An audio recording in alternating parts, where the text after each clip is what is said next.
ಹೆತ್ತವರು ಅನ್ನೋ ಕನಿಕರ ಇಲ್ಲ, ಸಾಕಿ ಬೆಳೆಸಿದವರು ಅನ್ನೋ ಮಮಕಾರ ಇಲ್ಲ.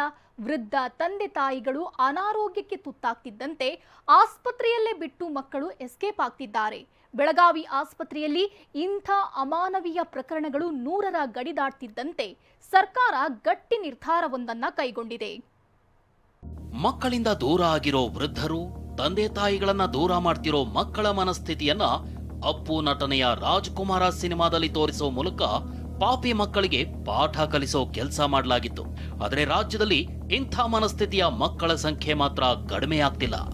ತಂದೆ ತಾಯಿ ಅನಾರೋಗ್ಯಕ್ಕೆ ತುತ್ತಾಗ್ತಿದ್ದಂತೆ ಆಸ್ಪತ್ರೆಯಲ್ಲೇ ಬಿಟ್ಟು ಎಸ್ಕೇಪ್ ಆಗ್ತಿದ್ದಾರೆ. ಅಂಥ ಕಣ್ಣೀರ ಕಥೆಗಳನ್ನೇ ತೋರಿಸ್ತೀವಿ ನೋಡಿ.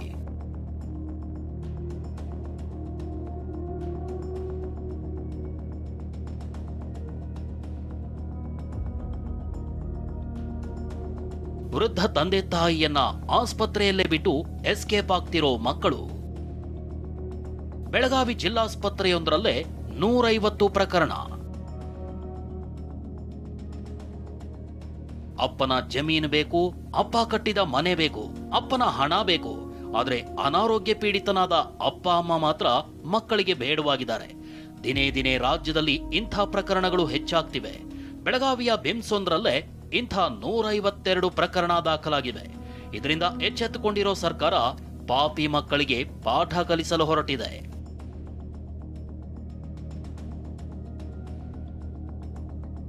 ವೃದ್ಧ ತಂದೆ ತಾಯಿ ನೋಡಿಕೊಳ್ಳದಿದ್ರೆ ಸಿಗೋದಿಲ್ಲ ಆಸ್ತಿ. ವಿಲ್ ಬರೆದಿಟ್ರು ಆಸ್ತಿ ಸಿಗದಂತೆ ಮಾಡಿದ ಸರ್ಕಾರ. ವೃದ್ಧರನ್ನ ಆಸ್ಪತ್ರೆಗೆ ಬಿಟ್ಟು ಬರೋದು, ವೃದ್ಧಾಶ್ರಮಕ್ಕೆ ಸೇರಿಸೋ ಸಂಖ್ಯೆ ಹೆಚ್ಚಾಗ್ತಿದ್ದಂತೆ ಅಲರ್ಟ್ ಆಗಿರೋ ಸರ್ಕಾರ ವೃದ್ಧ ತಂದೆ ತಾಯಿಯನ್ನ ನೋಡ್ಕೊಳ್ತಿದ್ರೆ ಆಸ್ತಿ ವರ್ಗಾವಣೆ ರದ್ದು ಮಾಡುವಂತೆ ಸೂಚನೆ ನೀಡಿದೆ. ವಿಲ್ ಮತ್ತು ಆಸ್ತಿ ವರ್ಗಾವಣೆ ರದ್ದುಗೊಳಿಸುವಂತೆ ಸರ್ಕಾರ ಆದೇಶ ಹೊರಡಿಸಿದೆ.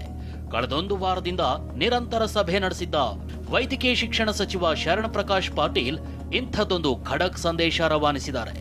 ಪಾಪಿ ಮಕ್ಕಳ ಬಗ್ಗೆ ದೂರು ನೀಡುವಂತೆ ಬೆಳಗಾವಿಯ ಆಸ್ಪತ್ರೆ ಮುಖ್ಯಸ್ಥರಿಗೆ ಸೂಚಿಸಿದ್ದಾರೆ. ಅವರಿಗೆ ಗುಣಮುಖರಾದ್ಮೇಲೂ ಕೂಡ ಅನೇಕ ಜನ ಅವರನ್ನ ಕರ್ಕೊಂಡು ಹೋಗ್ತಾ ಇಲ್ಲ ಅಂತಕ್ಕಂಥ ನಮ್ಮ ಗಮನಕ್ಕೆ ಬಂದ ಮೇಲೆ ಅವ್ರ ಮೇಲೆ ಕ್ರಮ ಕೈಗೊಳ್ಳಬೇಕು. ಕಾನೂನಲ್ಲಿ ಅವಕಾಶ ಇದೆ. ಅವರಿಂದ ಏನು ಅವ್ರ ಮಕ್ಕಳಿಗೆ ವರ್ಗಾವಣೆ ಅಥವಾ ಅವರು ಯಾರಿಗೆ ಅವ್ರು ಹೇಳಿರ್ತಾರೆ ಅವ್ರು ವರ್ಗಾವಣೆ ಆಗಿರ್ತಕ್ಕಂಥ ಆಸ್ತಿ ವಾಪಸ್ ಪಡ್ಕೊಳ್ಬೋದು. ಕಾನೂನಲ್ಲಿ ಅವಕಾಶ ಇದೆ. ಸರ್ಕಾರ ಇಂಥದೊಂದು ಗಟ್ಟಿ ನಿರ್ಧಾರ ಕೈಗೊಳ್ಳಲು ಕಾರಣವೇ ಬೆಳಗಾವಿ ಆಸ್ಪತ್ರೆಯಲ್ಲಿನ ಕಣ್ಣೀರ ಕಥೆಗಳು. ವೃದ್ಧರ ಕಣ್ಣೀರು ಒಂದು.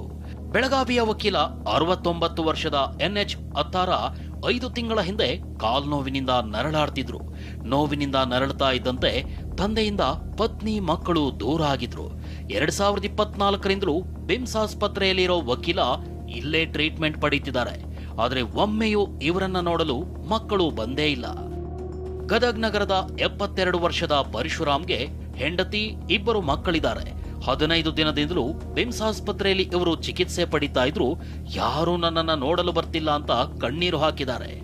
ಮಕ್ಕಳೆಲ್ಲ ದೂರ ಇದ್ದಿದ್ದು ಬೇಸರ ಅನ್ಸಂಗಿಲ್ರಿ? ಬೇಜಾರಾಗಂಗಿಲ್ಲ? ಆಗತ್ರಿ. ಏನ್ ಮಾಡ ನಡಿ ನೆನಪು ಬರ್ತಾರ್ರಿ? ನಡಿಬೇಕಲ್ರಿ, ನಾವೆಲ್ಲ ಅಂತೀವಿ. ಬೆಳಗಾವಿಯ ಚವಾಟಗಲ್ಲಿಯ ಪ್ರಸಾದ್ಗೆ ಹೆಂಡತಿ ಹಾಗೂ ಒಬ್ಬ ಮಗನಿದ್ದಾನೆ. ಇವರು ಕೂಡ ಅನಾರೋಗ್ಯದಿಂದ ಬಿಮ್ಸ್ ಸೇರಿದ್ದಾರೆ. ಆದ್ರೆ ಬ್ಯಾಂಕ್ನಲ್ಲಿ ಕೆಲಸ ಮಾಡ್ತಿರೋ ಮಗ ಅಪ್ಪನ ಸ್ಥಿತಿ ಹೇಗಿದೆ ಅಂತ ನೋಡೋಕ್ಕೂ ಬಂದಿಲ್ಲ. ಗೋಕಾಕ್ ತಾಲೂಕಿನ ಮೇಲ್ಮಟ್ಟಿ ಗ್ರಾಮದ ಗಂಗವ್ವ ಮದುವೆ ಆಗಿಲ್ಲ. ಇವರಿಗೆ ಅಣ್ಣ ಹಾಗೂ ತಮ್ಮ ಇದ್ದಾರೆ. 1 ವರ್ಷದಿಂದಲೂ ಬಿಮ್ಸ್ನಲ್ಲೇ ಇರೋ ಗಂಗವ್ವನನ್ನ ನೋಡಲು ಯಾವೊಬ್ಬ ಸಂಬಂಧಿಕರು ಬಂದಿಲ್ಲ. ಇವು ಕೇವಲ ಸ್ಯಾಂಪಲ್ಗಳು. ಇಂಥ 106 ಜನರಿಗೆ ಬೆಳಗಾವಿ ಜಿಲ್ಲಾಸ್ಪತ್ರೆಯಲ್ಲೇ ಆರೈಕೆ ಮಾಡಲಾಗ್ತಿದೆ. ಕಳೆದ 2 ವರ್ಷದಲ್ಲಿ ಮಕ್ಕಳಿಂದ ದೂರ ಆದ 152 ವೃದ್ಧರು ಅನಾಥರಾಗಿ ದಾಖಲಾಗಿದ್ರು. ಈ ಪೈಕಿ ರಾಜ್ಯದ ವಿವಿಧ ಜಿಲ್ಲೆಗಳ 73 ವೃದ್ಧರನ್ನ ಮನೆಗೆ ಕಳಿಸಲಾಗಿದೆ. ಹೊರ ರಾಜ್ಯದ 17 ಜನ ವೃದ್ಧರನ್ನ ಮನೆಗೆ ಶಿಫ್ಟ್ ಮಾಡಲಾಗಿದೆ. 62 ಜನ ವೃದ್ಧರು ವೃದ್ಧಾಶ್ರಮಕ್ಕೆ ಸ್ಥಳಾಂತರ ಆಗಿದ್ದಾರೆ. ಆದ್ರೆ 27 ಜನ ವೃದ್ಧರನ್ನ ಮಕ್ಕಳು ಕರ್ಕೊಂಡು ಹೋಗ್ತಿಲ್ಲ. ಇಂಥವರಿಗೆ ಆಸ್ಪತ್ರೆ ಸಿಬ್ಬಂದಿಯೇ ಆರೈಕೆ ಮಾಡ್ತಿದ್ದಾರೆ.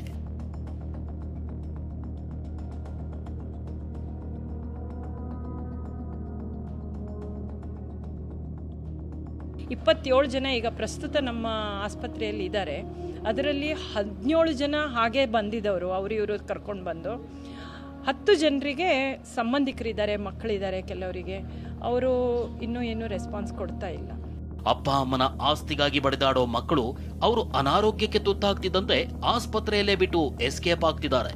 ಇಂಥ ಮಕ್ಕಳಿಗೆ ಸರ್ಕಾರ ಪಾಠ ಕಲಿಸಲು ಹೊರಟಿದೆ. ಬೆಂಗಳೂರಿನಿಂದ ಪ್ರಸನ್ನ ಗಾಂವ್ಕರ್ ಜೊತೆ ಸಹದೇವ್ ಮಾನೆ, TV9 ಬೆಳಗಾವಿ.